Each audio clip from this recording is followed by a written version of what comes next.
pasar a nuestro tema de hoy. Es el primer sermón de Pedro, el primer sermón a la iglesia, la primera enseñanza a la iglesia. Y quiero que tomen en cuenta esto. Los discípulos, acuérdense que cuando Jesucristo ascendió, los había llevado a Betania, según Lucas, los había llevado a Betania. Estando ahí en Betania, dice que fue llevado al cielo y los bendecía. Lucas 24:52, si no mal recuerdo, a ver, búsquenlo y van a ver que dice que estaba 24:52, ¿no? Dice que ellos, después de haberle adorado, después de que Jesús se fue, volvieron a Jerusalén como Gran gozo. ¿Cómo volvieron a Jerusalén? Con gran gozo. Ahora, nosotros se nos hace fácil leer, pero estaban en Betania. Betania, vamos a decir, hagan de cuenta, de aquí a Cuitláhuac. Y caminaron, porque no vayan a pensar que había autos, no, eran caminos escabrosos. Siempre Jerusalén está en alto, era subir. Entonces, resulta que de Betania a Jerusalén tenían que irse caminando. Pero ¿cómo iba esta gente? ¿Cómo iban? Ahora, ¿por qué iban gozosos? Porque habían recibido, no, a ver, vean el texto, ¿por qué? A ver, vean el texto, porque habían sido bendecidos y habían adorado a Dios. Siempre que tú adoras a Dios, ¿qué se tiene que producir en ti? Gozo. El objetivo de la alabanza, de la adoración, no es solamente cantar por cantar, es que te goces en tu Creador, en tu Hacedor. Entonces los discípulos, después de que Jesús fue recibido en el cielo, ellos adoraron a Jesucristo y dice que estaban gozosos. Y así, gozosos se van y se sienten en el camino. No sé si le ha pasado eso. Antes cuando estaba en el mundial, en mi pueblo, se suele hacer que en torno a los pueblos vecinos tienen su santo patrono. Como no hay nada que divertirse, allá cuando hacen las fiestas patronales, pues uno agarra y va a eso. Va a los bailes, va a divertirse en algún deporte como jugar allá, se juega básquetbol, fútbol. Y entonces nos íbamos, ¿sabe qué? Caminando, atravesando por las montañas. Y no había como que, eso es que está bien lejos. No, vamos a ir, vamos a jugar y después de jugar vamos a ir al baile. Y se nos hacía, bueno, mayormente, fíjese, si nosotros creemos en Jesucristo, adoramos a Jesucristo, ¿usted cree que se nos va a hacer tarde el día de la reunión? No digo por los que llegaron tarde, pero ya sí les cayó una pedrada ya aquí. ¿A poco cree usted que vamos a decir, no, es que se le ocurre hacer la reunión muy temprano, a las 10 de la mañana todavía estoy durmiendo? No. Miren esa gente, estos discípulos, hermanos, ¿saben qué? Se fueron con gozo, estaban siempre, ¿dónde? En el templo, alabando y bendiciendo a Dios. Porque hay que reunirse para alabar a Dios. Estaban siempre en el templo alabando, bendiciendo a Dios. ¿Qué es alabar? ¿Alguien sabe qué es alabar? A ver, alguien que alabe a Dios rápidamente, a ver. Porque a veces no sabemos las frases, no sabemos los textos. En la práctica no sabemos. ¿Qué es alabar a Dios? Hablar bien de Él. Hablar bien de Él. Dios es ¿Qué? grande, Dios es poderoso. ¿Cómo, Che? Agradecer a Dios, alabar a Dios, alabar a Dios. Eres maravilloso. Cuando nosotros, imagínense cuando nosotros cantamos, poderoso. Exaltarlo, glorificarle, hablar de sus prodigios, hablar de sus maravillas. O sea, habla de todo lo que Él es, alabar a Dios. Bueno, imagínense, dice que los discípulos iban a Jerusalén, desde Betania hasta a Jerusalén, caminando. Iban alabando, iban adorando a Dios. Y dice que estaban en el templo siempre alabando y bendiciendo a Dios. Así llegaron a Jerusalén. Y uno dice, pues qué padre, ¿no? Ya se fue Jesús, regresaron a Jerusalén. Pero hermanos, recuerden que en Jerusalén estaba el sumo sacerdote que los conocía. Estaba la joven sirvienta del sumo sacerdote que le había dicho a Pedro, tú eres de ellos. ¿Y qué hizo Pedro? Yo ni lo conozco. Yo no sé ni de qué me hablas tú. Se iba a encontrar con Pilato, se iba a encontrar con Herodes ahí. ¿Y cómo había sido Pedro? Miedoso, cobarde. Sin embargo, ya vimos en el libro de Hechos que llegaron, se reunieron, estuvieron esperando. ¿Cuántos días? ¿Alguien recuerda cuántos días estuvieron esperando después de la ascensión de Jesús? 10 días. 10 días. Una semana mínimo estuvieron esperando. Hay que ser obediente. Para esperar hay que obedecer. ¿Saben cuál es nuestro problema? Que nosotros no sabemos obedecer. Nos cuesta trabajo obedecer. No esperamos. No nos gusta esperar. Y entonces estaban ahí esperando y vino el Espíritu Santo. Y les dije, allí nació la iglesia. Ahí en Hechos 2, en el día de Pentecostés, nació la iglesia de Cristo. Tomen en cuenta, no, por favor, no digan, nació la iglesia pentecostal. Alguien me dijo así, nació la iglesia pentecostal. No, nació la iglesia de Cristo. Tomen en cuenta eso. No hablemos de religión, no hablemos de organización, nada, porque luego dice, me decía alguien por ahí, por ejemplo, me decía, no, es que la iglesia católica es la que es la principal, porque esa nació ahí con Cristo. Ahí no hay iglesia católica. ¿Quiénes estaban ahí? A ver, los discípulos que habían creído en Jesús estaban, y viene el Espíritu Santo y son llenos del Espíritu Santo todos.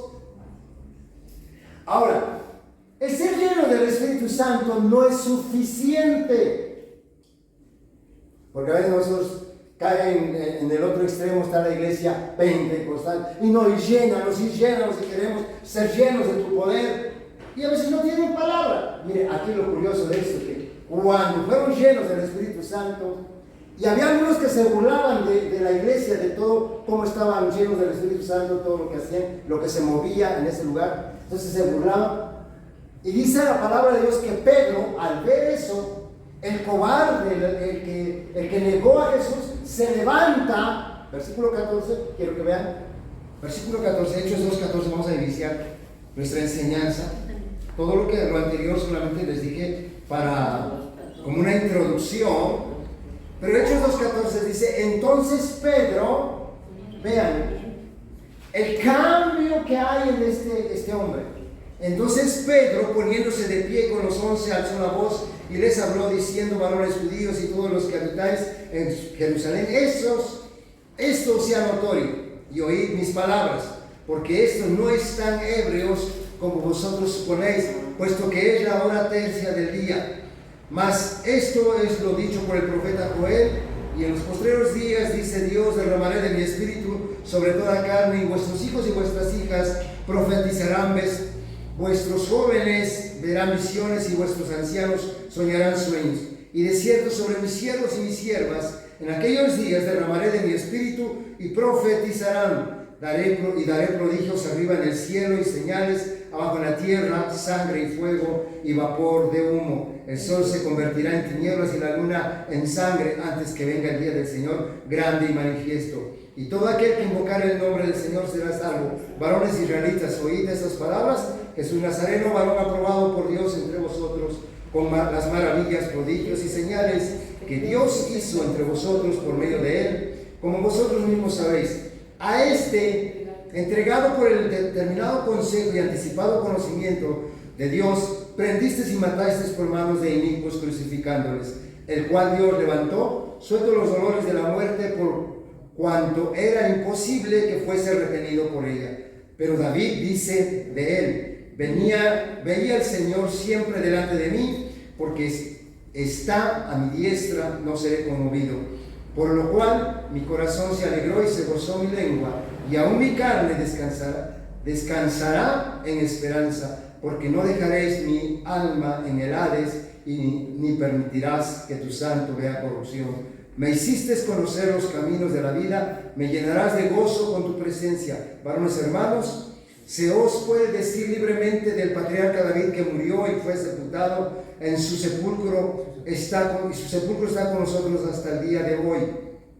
Pero siendo profeta y habiendo con juramento a Dios le había jurado que de su descendencia en cuanto a la carne levantaría al Cristo para que se sentase en su trono. Viéndolo antes, habló de la resurrección de Cristo, que su alma no fue dejada en el Hades, ni su carne vio corrupción. A este Jesús resucitó Dios, de lo cual todos nosotros somos testigos. Así que, exaltado por la diestra de Dios y habiendo recibido del Padre la promesa del Espíritu Santo, ha derramado esto que vosotros veis y oís.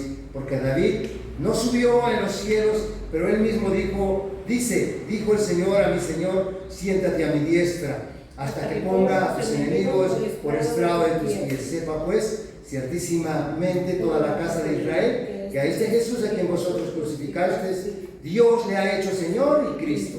Al oír esto se compungieron de corazón y dijeron a Pedro y a los otros apóstoles: varones hermanos, ¿qué haremos? Pedro les dijo: arrepentidos y bautícese cada uno de vosotros en el nombre de Jesucristo para perdón de los pecados, y recibiréis el don del Espíritu Santo, porque para vosotros es la promesa, para vuestros hijos, para todos los que están lejos, para cuantos el Señor nuestro Dios llamares. Y con otras muchas palabras testificaba, les exhortaba diciendo: sed salvos de esta perversa generación. Hasta ahí nada más. Quiero que veamos esta parte, como Pedro, al ver que había gente atónita, al ver que había gente perpleja, al ver que había gente maravillada, gente burlona, ante esa situación lo más correcto es traer la palabra de Dios, la enseñanza. Y por eso Pedro se levanta, lo levanta el Señor, y vemos la valentía con que lo hace, porque dice que se puso de pie. Ahora, ahí estaban sus detractores, no era nada más que pues se va a levantar a hablar. Cualquiera puede levantarse a hablar, pero a veces se habla cosas que no tienen sentido. Aquí lo importante de Pedro es que vean ustedes, un hombre lleno del Espíritu Santo se levanta para dar a conocer la palabra de Dios. Guiado por el Espíritu Santo, le da al pueblo la palabra. Por eso quiero que vean ustedes, dice: entonces Pedro, poniéndose en pie con los 11, alzó la voz diciendo: varones judíos, todos los que habitáis en Jerusalén, esto sea notorio y oíd mis palabras, porque estos no están ebrios. Primero quiero que vean eso, cómo se pone un alto, a ver, ante la burla de los demás. ¿Saben qué? Estos no están ebrios. Dice ahí que era la hora tercia. ¿Cuándo es la hora tercia? A ver, ¿no? Las 9 de la... ¿A qué horas? Las 9. ¿Por qué las 9? A ver. El día del calendario judío inicia a las 6. Porque el horario judío, en cuanto a la luz, empieza la primera hora a las 6 de la mañana. 6 de la mañana. La hora tercera es las 9 de la mañana. ¿Ok? Entonces, eran las 9 de la mañana, pues ni habían desayunado todavía. ¿Cómo van a decir que estaba ebrio? Por eso se levanta y él dice: eso no está ebrio, como vosotros suponéis, pues que es la hora tercera del día. Mas esto es lo dicho por el profeta. Vean, alguien que es del Espíritu lo que va a tomar no es lo que dice un hombre, sino lo que dice las Escrituras. Tomen en cuenta esto. Por eso siempre, cuando yo les pregunto: ¿ustedes son hijos de Dios? ¿Ustedes son esto? Ustedes me dicen: sí. ¿Dónde lo dice? Porque hay cada argumento que la gente pone y no lo puede sustentar con la palabra. Por ejemplo, le decía yo, un católico me dice: la Iglesia Católica es la que estableció Jesucristo. Digo, ¿dónde lo dice? No, es que, hablando del grupo de nosotros, los pentecostales, dice uno, dice, no, es la iglesia pentecostal, porque pueden medir el pentecostal. No le digo si Pentecostés es una fiesta judía.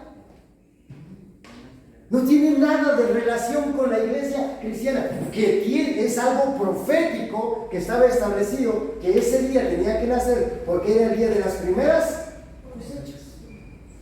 Y ahí tenía que haber la primera cosecha de la iglesia, en la iglesia de Cristo. Por eso en este sermón, Pedro cosecha, ¿cuánto cosechó? 3,000 almas. Porque es la primera, son las primicias, es la primera cosecha.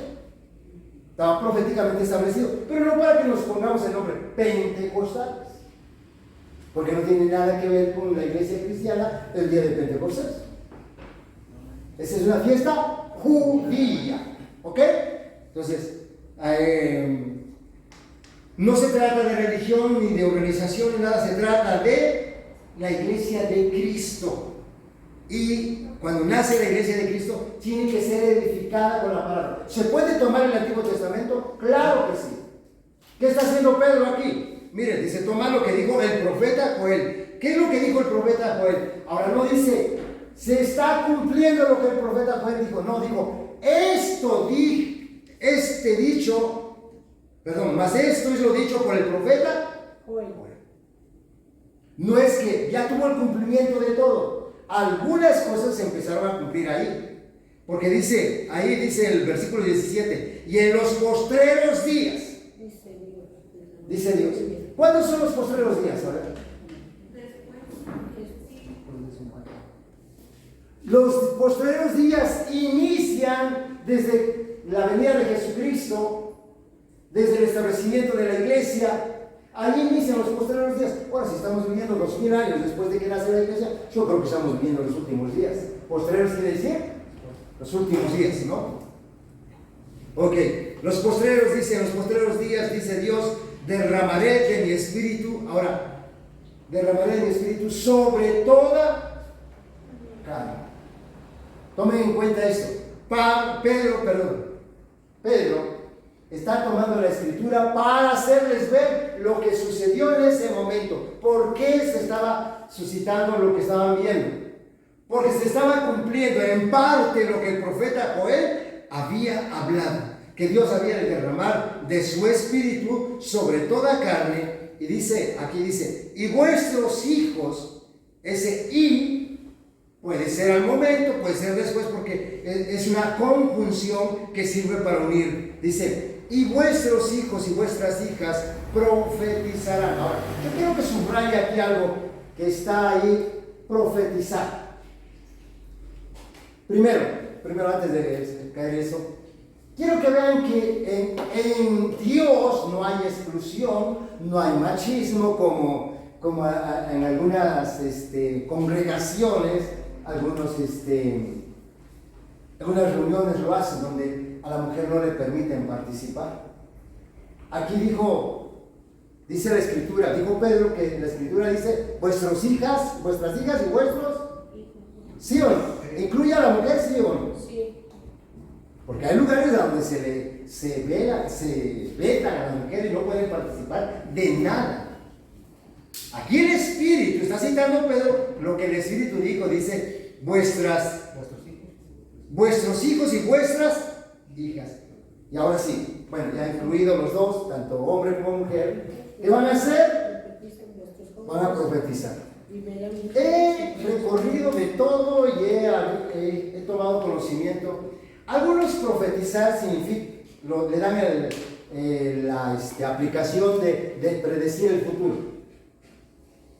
Otros hablan de que profetizar es predicar la palabra, andar proclamando la palabra, que dicen que eso es profetizar.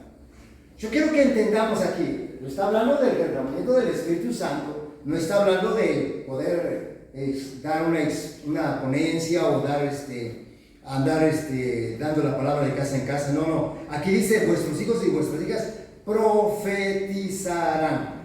Y con la composición de esa palabra, pro es antes. Pro es antes. Hablar antes que sucedan las cosas. Porque batizar, vaticinio, es hablar. Profetizarán. Es hablar antes de que sucedan las cosas. Y cuando dicen, no, es que está hablando de ir a predicar la palabra. Es curioso, porque en 1 Corintios, capítulo 13, versículo 7, me parece, si no mal recuerdo, a ver, 1 Corintios, 13, 9 y 10.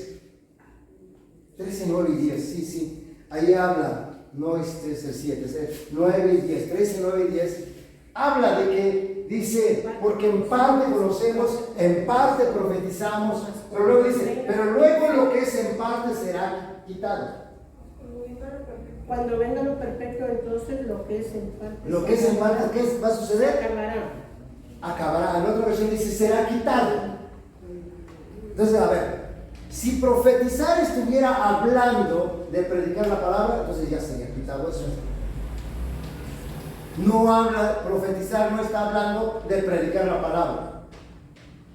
Que lo incluye puede ser, pero no está hablando de eso. Profetizar. Cuando la profecía habla de que vuestros hijos y vuestras hijas profetizarán, quiere decir que ellos van a ser llenos del Espíritu Santo y van a poder hablar de algunas cosas que la palabra de Dios lo dice, pero lo van a estar hablando claramente por el Espíritu Santo, como lo estaba haciendo Pedro. Estaba profetizando, estaba hablando la palabra que habría dado el profeta Joel. Ahora, escuchen bien esto, sigue diciendo ahí, dice, y vuestros jóvenes verán visiones. No está hablando de algo que lo hace el ser humano, está hablando de la obra del Espíritu Santo. Por eso incluyo lo que habla de profetizar. Dice ahí, vuestros ancianos soñarán sueños. Ahora, por favor, esto tenemos que tener mucho cuidado, porque luego a veces, en las congregaciones, a veces, cada sueño que se botan, como dicen, ¿sí? No, es que fíjese que soñé, y decía un hermano, dice, cuide su sueño, a ver si realmente es algo donde Dios le está hablando, no sea que haya cenado demasiado y la cena le hizo mal y por eso soñó mucho. ¿Sí? No, cuando el Espíritu de Dios te da sueños, tú lo sabes por convicción y lo hace porque en el libro de Job dice que en una o dos maneras hablará Dios a su pueblo, en visión nocturna o en sueño. Cuando el hombre dice está en sueño, ¿por qué? Porque durmiendo están nulos nuestros sentidos. ¿Qué es lo que nos impide que Dios nos hable por su Espíritu? Porque nuestros sentidos están ocupados constantemente, estamos distraídos en lo terrenal y no escuchamos lo que el Espíritu de Dios nos dice. Pero cuando estamos dormidos, nuestros sentidos están nulos, estamos semimuertos, ahí como muertos. Entonces, ¿qué pasa? En ese momento, el Espíritu Santo puede darnos un mensaje. Por eso dice que vuestros ancianos, ¿qué dice? Soñarán sueños. Soñarán sueños. Pero sueños que Dios va a dar un mensaje donde Dios va a hablar a nuestras vidas. No es nada más soñar por soñar. Pero sí, Dios habla a través del sueño. Pero por favor, veamos qué es lo que soñamos, ¿no? Entonces, ok. Avanzamos porque quiero que nos detengamos en algunas cosas que creo que es importante. A ver, ya vimos, Dios no hace excepción de personas, ¿verdad que sí?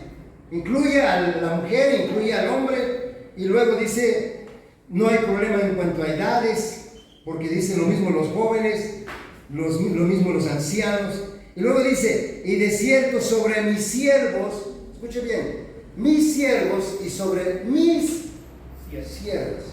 ¿Ya vieron? Que Dios no hace excepción de personas, porque muchas veces dicen, no, es que solamente el hombre es el único que puede predicar. Pues no, ahí dice, sobre mis siervos y mis siervas. Todo aquel que me quiera servir a Dios, puede Dios derramar de su espíritu sobre ellos. Y dice que profetizarán, dice, en aquellos días derramaré de mi espíritu. ¿Y qué cosa van a hacer? Profetizar. Y esa palabra profetizar si bien es cierto que es un tanto, ¿cómo les diría yo? Deductivo, no inductivo. Cuando hablan que trae palabra de ciencia, trae palabra de sabiduría, una persona cuando el Espíritu de Dios la usa, profetiza, te dice lo que pasó, como cuando Jesús se encontró con Andrés, le dijo, yo te vi cuando estabas debajo de aquella higuera. Y dice, ¿cómo me vistes? ¿Eso te sorprende? No, hombre, de aquí en adelante verás el cielo abierto y verás cómo ángeles descienden, suben y bajan. ¿Qué hacen los ángeles? ¿Alguien sabe qué hacen los ángeles? A ver rápidamente, ¿qué hacen los ángeles? ¿Es cierto eso de los ángeles? ¿Sí o no? Sí. ¿Sí existen los ángeles? Sí. ¿Sí? ¿Qué hacen? Son los trabajadores de Dios. ¿Qué hacen? A ver, hermano. No, pues son los que están con Dios, los que hacen lo que Dios manda. A ver, vean Hebreos 1, siempre les digo, vean por favor, ¿qué hacen? ¿Qué hacen los ángeles? Hebreos capítulo 1.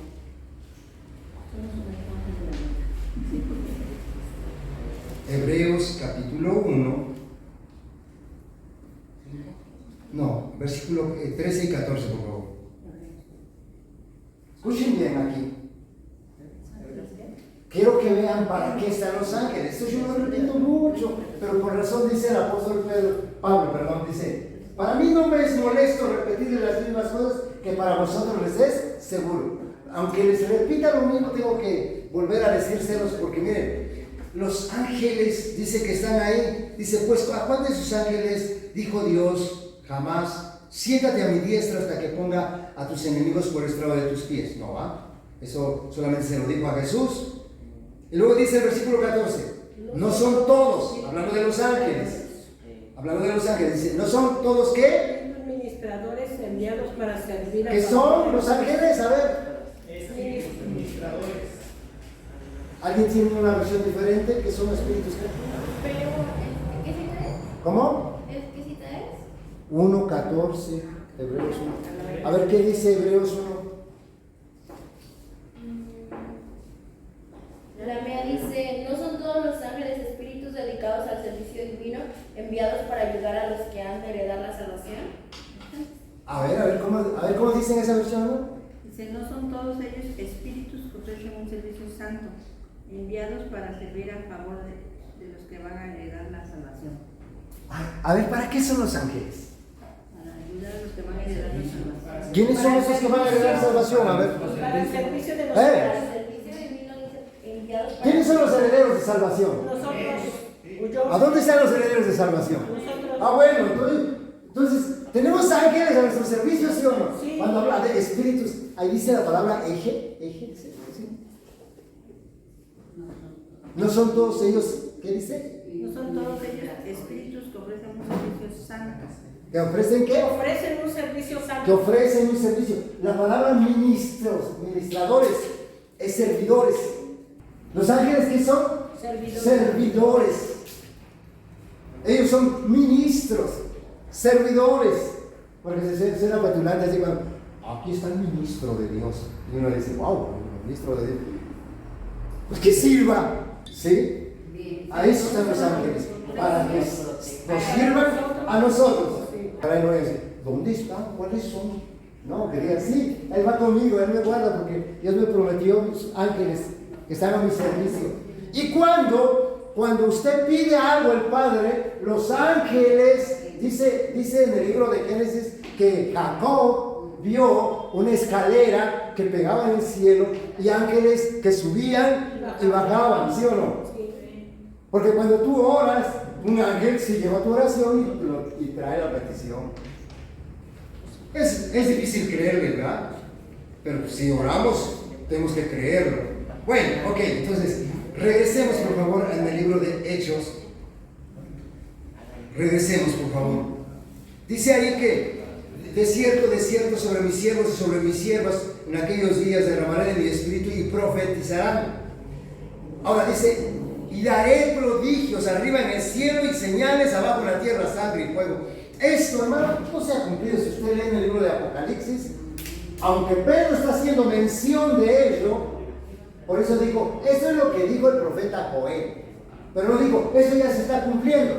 Se cumplió parte de la profecía. ¿Cuál? A donde derramó de su espíritu, a donde venía el Espíritu Santo sobre todos, sobre hombres, sobre mujeres, sobre jóvenes, sobre ancianos, sobre todos venía el Espíritu Santo, y ellos iban a profetizar, pero todavía esa parte no se cumple.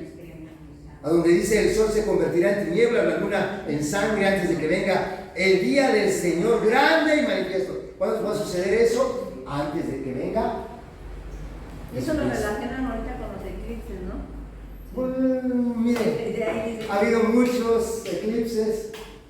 Esto será algo único, será algo especial. Nada más que eso son alarmas que pone el ser humano sobre las personas y aquellos que no están firmes en Cristo. Esos días agarran y dicen, ay, me voy a buscar de Dios. No, si la vida cristiana, la vida del Espíritu es un constante, no se tiene que estar cortando. Pero a veces nos conviene oír esos oráculos del mundo porque dicen, ahora sí ya me voy a portar bien porque ya viene Dios, como un eclipse. No, ¿qué va a ser? Hambre, guerra, señales, eso siempre va a haber, hermano. ¿Se imagina usted cuando hubo la Segunda Guerra Mundial? Si no podían haber dicho, y ahora sí Cristo viene, porque mira la guerra, todo lo que están haciendo. Sin embargo, no vino, porque el día y la hora nadie la sabe. Nadie la sabe. Tengo que estar preparados todos los días, como si fuera el último día que somos de la tierra. ¿Sale? Entonces esto no sé, pero quiero que vayamos porque dice, escuchen bien por favor el versículo 21, aquí es donde quiero que entremos en algo bien importante. La enseñanza que el Espíritu Santo trae a través del apóstol Pedro, el centro de todo es Cristo. Cristo, quiero que entienda esto, por eso nosotros somos la iglesia cristiana, el centro es Cristo, venimos por Cristo, adoramos a Cristo. Nadie va al Padre sino por medio de Jesucristo. Amén. El centro es Cristo. Si nosotros sacamos a Cristo de nuestra vida, hermano, no podemos llegar al Padre. No podemos. Por eso el centro es Cristo. Y Pedro, mire lo que dice aquí en el versículo 22, por favor. A ver, perdón, no, el 21. Y todo aquel que invocare el nombre del Señor, ¿de cuál Señor? Jesucristo. ¿Quién salva? Jesucristo. ¿Quién salva? Jesucristo. Jesucristo, el único Salvador. Hechos 4:12, ¿cómo dice? A ver, Hechos 4:12, rápidamente, a ver. Hechos 4:12, a ver.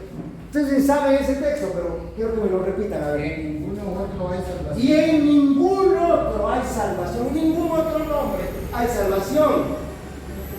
No hay otro Nombre bajo el cielo dado a los hombres en que podamos ser salvos, sino que Cristo.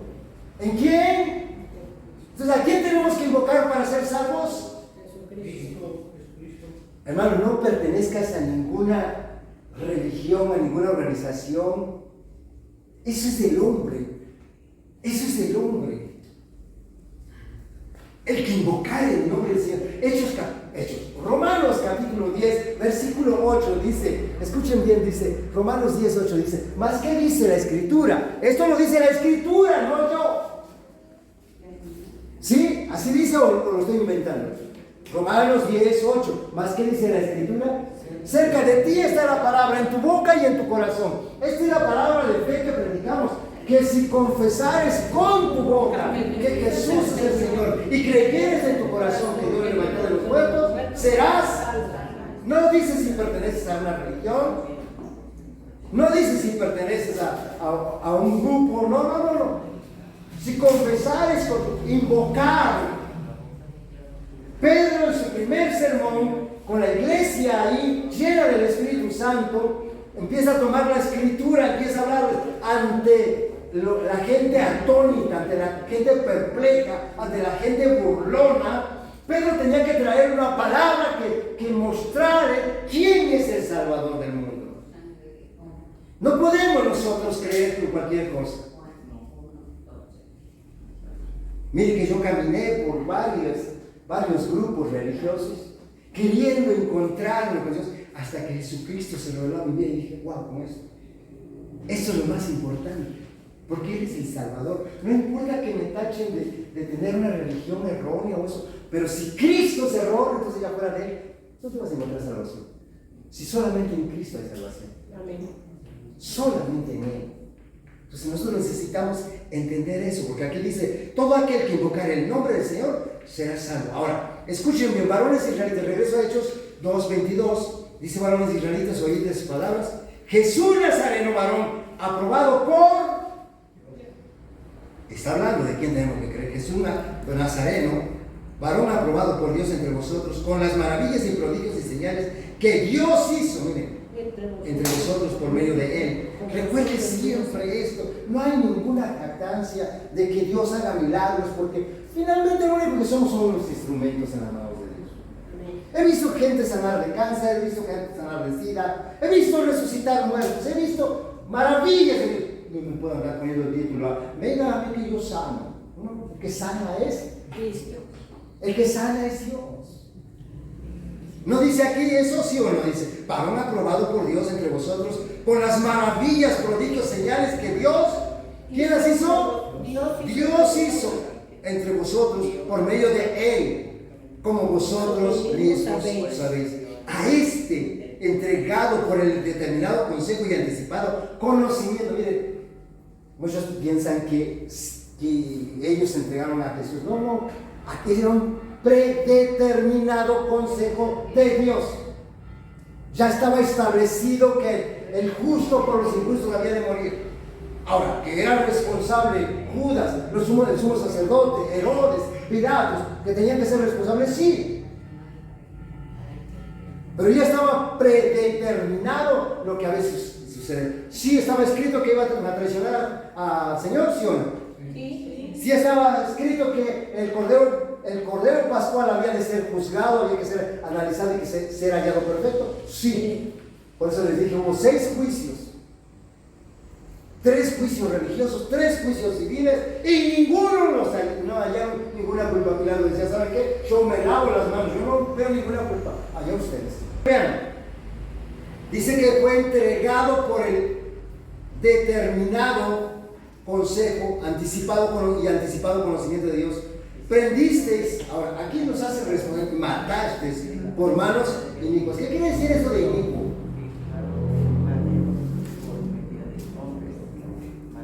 ¿Qué quiere decir eso de inicuo? A ver, a alguien que me recuerde, que me ayude a ver. Inicuo es toda aquella persona que no tiene un conocimiento de la ley, que no conoce de la palabra de Dios. Eso es un inicuo. Una persona que hace el mal por ignorancia, por desconocimiento, es un inicuo. Dice: crucificándole. Dice: el cual Dios levantó, suelto los dolores de la muerte, por cuanto era imposible que fuese retenido por ella.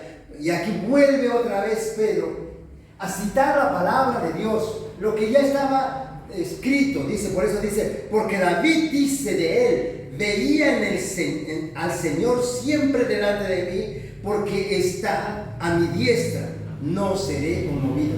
Por lo cual mi corazón se alegró y se gozó mi lengua, y aún mi carne descansará en esperanza, porque no dejará. Estaba hablando de la muerte de Jesús, de la resurrección, de cómo había que resucitar Jesús, y se había cumplido esto. Dice, en el versículo 28, dice: me hiciste conocer los caminos de la vida, me llenarás de gozo con tu presencia. Varones hermanos, deja de citar la escritura y ahora Pedro entra en la explicación. Dice: varones hermanos, se os puede decir libremente del patriarca David, que murió, fue sepultado, y su sepulcro está entre nosotros hasta hoy. O sea, no estaba hablando de él. Dice, le está citando lo que dijo David, pero David no hablaba de él, de alguien más hablaba. Y dice: pero siendo profeta, aquí explica Pedro, siendo profeta y sabiendo que con juramento Dios le había jurado de que su descendencia en cuanto a la carne levantaría al Cristo para que se sentase en su trono.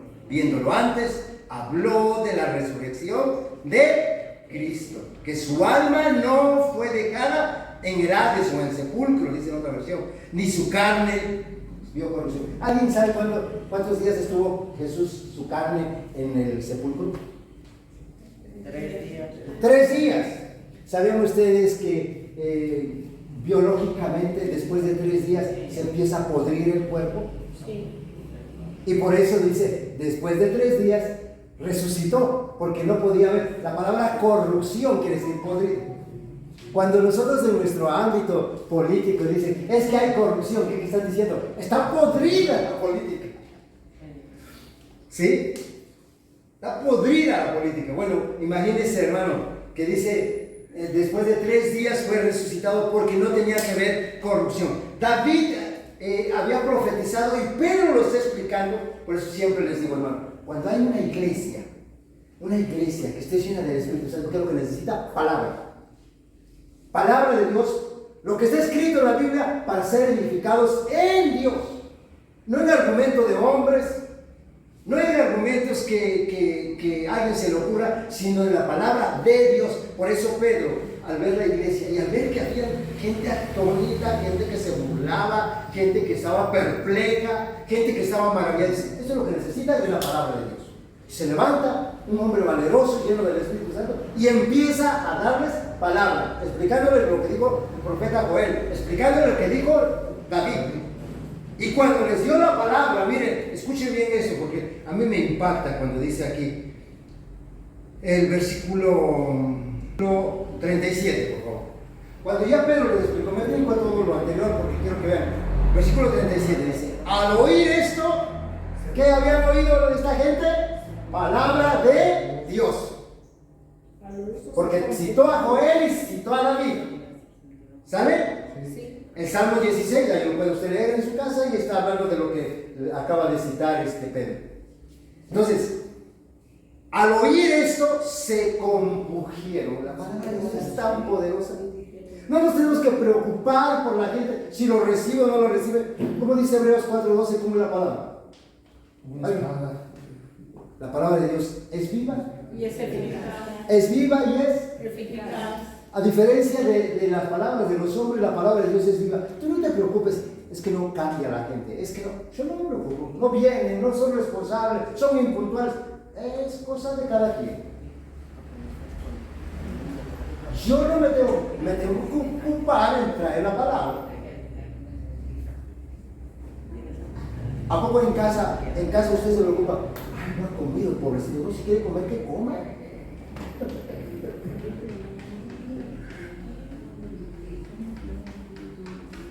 Así también nosotros nos tenemos que ocupar. Ahora dice, al oírse compugieron de corazón y dijeron a Pedro y a los otros apóstoles, varones hermanos, ¿qué haremos?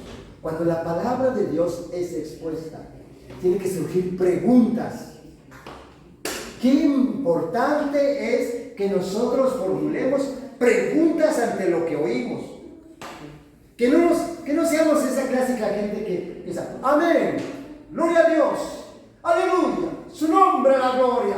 Y a veces están diciendo, el diablo está destruyendo los matrimonios y surge por ahí un ¡gloria a Dios!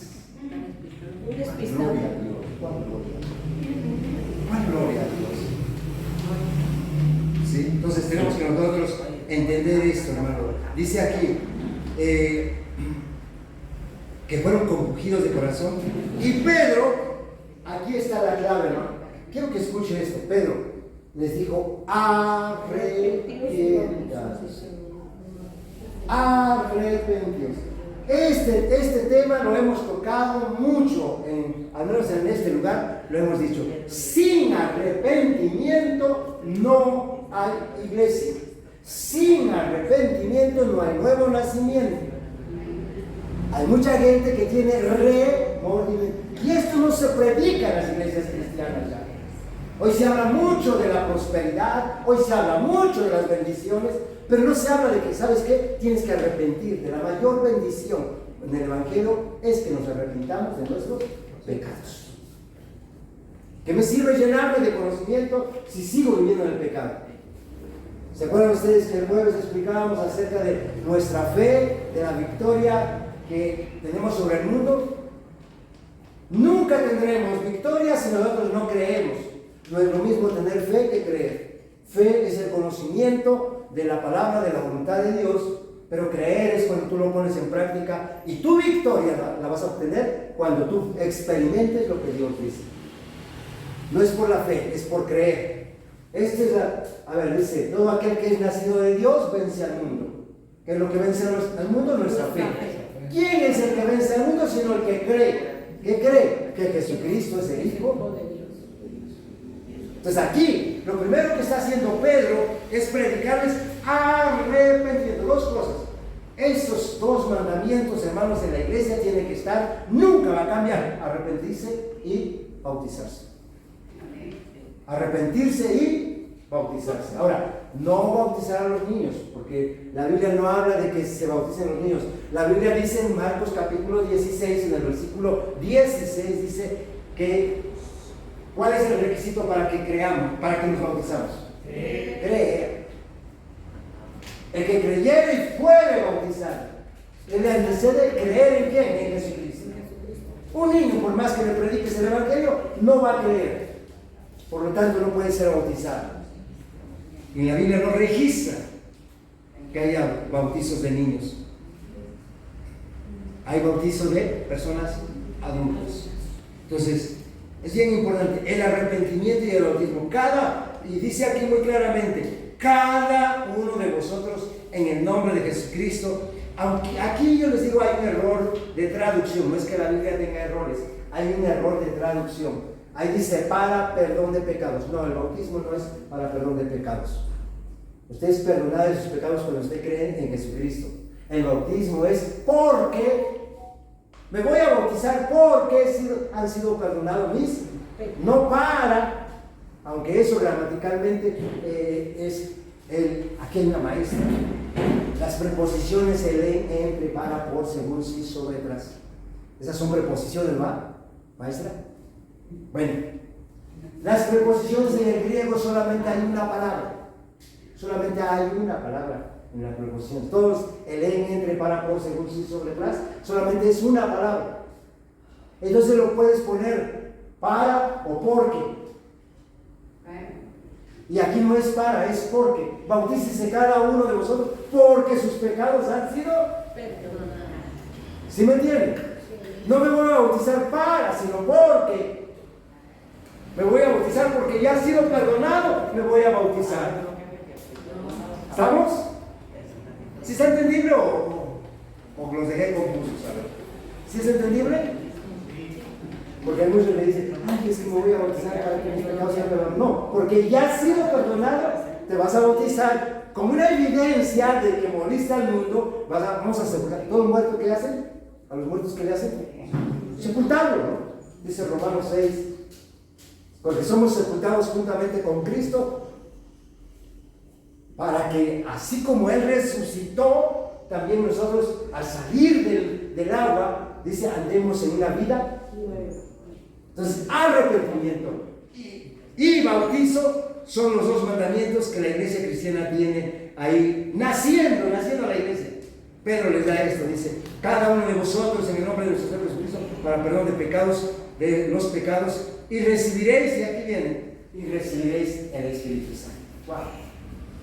Hermanos, Pedro en su sermón a la iglesia les explica lo que Jesucristo hizo, lo que Jesucristo dejó a la iglesia y lo que nosotros tenemos que hacer, porque dice aquí, el versículo 38 dice, Pedro les dijo, arrepiéntense, bautícese y recibiréis el don del Espíritu Santo. 39 dice, el Espíritu Santo es para todos los que ya se han arrepentido, se han bautizado. El Espíritu Santo dice, para los que están ahí en ese momento, dice, para vosotros, para vuestros hijos, para los que están lejos y para todos cuanto el Señor nuestro Dios llamaron. ¿Te llamó Dios? Sí, amén. ¿Quién es el Espíritu Santo? ¿Ya te bautizaste? Si no, bautízate. No te forzamos, a nadie obligamos, pero cada quien tiene que ser responsable. Y este sermón, cuando usted lee el libro de Hechos del versículo 14 al versículo 40, 42, por ahí, se lleva usted 2-3 minutos en leerlo y uno dice, ese es el primer gran sermón de Pedro. Sí, pero ¿sabe qué dice Pedro aquí? Me impacta porque el versículo 40 dice, y con otras muchas palabras No sé, no registra cuáles son las otras muchas palabras. Pero el sermón fue grande, nada más que ahí nos resumieron la esencia. ¿Sí? Porque así dice o no dice así. Con otras muchas palabras testificaba y les exhortaba diciendo, sean salvos de esta. Hermano, huye de todo lo que es iniquidad, maldad, perversidad, pecado. Huye de todo ello si has creído en Jesucristo. Vive para Él, vive para darle a Él. Dice aquí muy claramente, dice, sed salvos de esta perversa. No nos parezcamos a lo del mundo. La iglesia cada día tiene que ser a imagen y semejanza de Dios.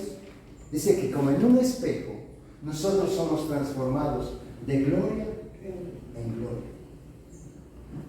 Cada día, nosotros tenemos que ir reflejando el carácter de Cristo. El mundo no puede ver a Cristo, pero te puede mirar a ti. Si Cristo se está formando en ti, el mundo puede mirar a Cristo en ti. ¿Eh? Como en un espejo, cuando te vean a ti, ¿a quién van a ver? A Cristo. El amor, el carácter, el perdón, la santidad, el gozo. Se tiene que ver en cada uno de nosotros. Y entonces, aunque digas, no, pero es que yo no creo en la religión, pero si estás reflejando eso, mi hermano, ahí está Cristo. Pero si está, no, yo mi religión, y yo creo en Cristo, y yo creo en Dios, y no reflejamos a Cristo, ¿no? Vana, dice. Entonces tenemos que creer esto, ¿sale? Quiero terminar leyendo un pasaje en el libro de, segundo de Samuel, por favor. Segundo de Samuel 7:12.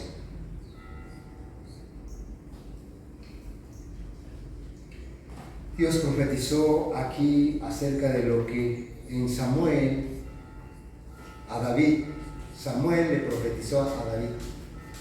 Y dice, y cuando tus días sean cumplidos y duermas con tus padres, ¿sí estamos ahí? Segundo de Samuel 7:12. Y cuando tus días sean cumplidos y duermas con tus padres, yo levantaré después de ti a uno de tu linaje, el cual procederá de tus entrañas, y afirmaré su reino. Él edificará casa a mi nombre, y yo afirmaré para siempre el trono de su reino. No estaba hablando de Salomón, no solo aplican a Salomón, no. Estaba hablando proféticamente de David, de Jesús, perdón. De Jesús. El reino que no tiene fin es el reino de Dios, el reino que trajo Jesucristo. No es una religión, es el reino de Dios. El reino de Dios que se hace, a ver, no es otra cosa sino el reino de Dios. A ver, quiero que me digan, ¿qué se hace en el reino de Dios? La voluntad del Padre, nada más. Usted está haciendo la voluntad del Padre, está en el reino de Dios. Si usted está en la religión y no hace la voluntad del Padre, tiene una religión, pero no el reino de Dios. En el reino de Dios se hace la voluntad del Padre. ¿Amén? Póngase de pie y oramos a Dios. Te agradecemos, Padre. Tu amor es tan grande y día con día nos muestras en tu gracia, tu palabra ilumina nuestro entendimiento y puedes darnos la fortaleza para ser personas sabias, para aplicar todo lo que tú vas improntando en nuestro espíritu, todo lo que tú vas revelando en nuestros corazones. Que no se quede en un mero conocimiento, sino que lo podamos aplicar manifestando tu gloria y tu poder en nuestro hogar, en nuestro diario caminar, en nuestro trabajo. Que el mundo pueda ver, Señor, tu gloria en cada uno de tus hijos. La palabra dice que en los postreros días derramarás de tu espíritu y la gente tendrá conocimiento de tu gloria. No serán llenos de tu gloria, la tierra será llena del conocimiento de la gloria de Jehová, porque cada uno de mis hermanos, investidos con el poder de lo alto, manifestarán el carácter. Aquellas personas que han sido cobardes, endebles, por tu espíritu serán personas valientes, ceñidas de tu verdad, hablarán con denuedo, hablarán con autoridad tu palabra, porque es tu Espíritu Santo fluyendo a través de sus vidas. Señor, tú nos has puesto para hacer luz en medio de las tinieblas. Que cada uno de mis hermanos puedan testificar, que puedan hablar de tu palabra con denuedo, con poder y autoridad, para que el mundo conozca que tú vives en nosotros. Gracias te doy, Señor, porque nos das el privilegio de ser instrumento en tus manos. Toda la gloria es para ti, Señor. En el nombre de Jesús. Amén.